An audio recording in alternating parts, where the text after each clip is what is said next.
नागपूरच्या राम मंदिरामधून निघणाऱ्या रामनवमी शोभायात्रेचं स्वागत दरवर्षीप्रमाणे याही वर्षी मुस्लिम बांधवांच्या हस्ते होणार आहे। नागपूरच्या पोद्दारेश्वर राम मंदिरामधून रामनवमी निमित्त गेल्या 59 वर्षांपासून शोभायात्रा काढली जाते।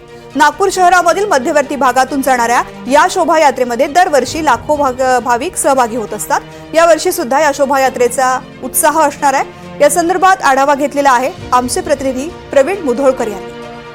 रामनवमी निमित्त नागपूरच्या पोद्दारेश्वर राम मंदिरातून शोभायात्रा निघते आणि या शोभायात्रेचं वैशिष्ट्य असं आहे की या शोभायात्रेचं स्वागत हे मुस्लिम बांधव नागपूरच्या मोमीनपुरा परिसरात करत असतात। नागपूरच्या पोद्दारेश्वर राम मंदिरातून जी शोभायात्रा निघते त्याचं हे 59वं वर्ष आहे आणि गेल्या 59 वर्षापासून ही परंपरा सुरू आहे।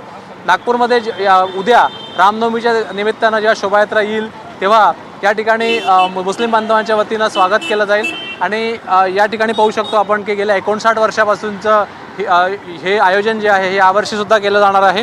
आणि ज्या पद्धतीनं नागपूरमध्ये गेल्या काही दिवसामध्ये हिंसाचार झाला होता त्या पार्श्वभूमीवर सुद्धा ही परंपरा जी आहे या परंपरेत कुठलाही खंड नाही आहे। त्यामुळे अमन शांती राहिली पाहिजे आणि नागपूरची शोभायात्रा जी आहे ती हिंदू मुस्लिम शीख ईसाई सर्व धर्म समभावाचं प्रतीक मानलं जातं। त्यामुळे रामनवमी निमित्त ही शोभायात्रा जी आहे त्या शोभायात्रेचं स्वागत हे रविवारी मुस्लिम बांधवांच्या वतीनं दरवर्षीप्रमाणे म्हणजे 59 वर्षापासून जे होतं ते केलं जाणार आहे। काही लोक आपल्यासोबत आहेत जे गेल्या अनेक वर्षापासून या ठिकाणी हे आयोजन करत आहेत। आसिफ भाई आपल्यासोबत त्यांना विचारूया, काय सांगाल? 59वं वर्ष आहे, 59वां साल है। ये शोभा यात्रा 93 से इसका काम मेरे पिताजी ने शुरू करे थे। 2006 से इसको अब हम संभाल रहे हैं, उसको तय दिल से। इस साल भी हमने कबूतर और फूलों का स्वागत का इंतजाम रखे मुस्लिम समाज के तरफ से। ये और शेर बोलूँ, ये देश ब्राह्मण और मुल्ला और पांडे ये सब एक ही माटी के हांडे।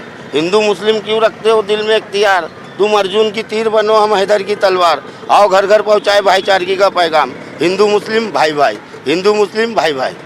आपण या ठिकाणी हे पाहू शकतो, आमंत्रण जेव्हा रामनवमीचं दिलं जातं असं सगळ्यांना तेव्हा सर्वात आधी आमंत्रण जे असतं ते आसिफबाईंना सुद्धा दिलं जातं आणि कमिटीमध्ये आसिफबाईसुद्धा आहे।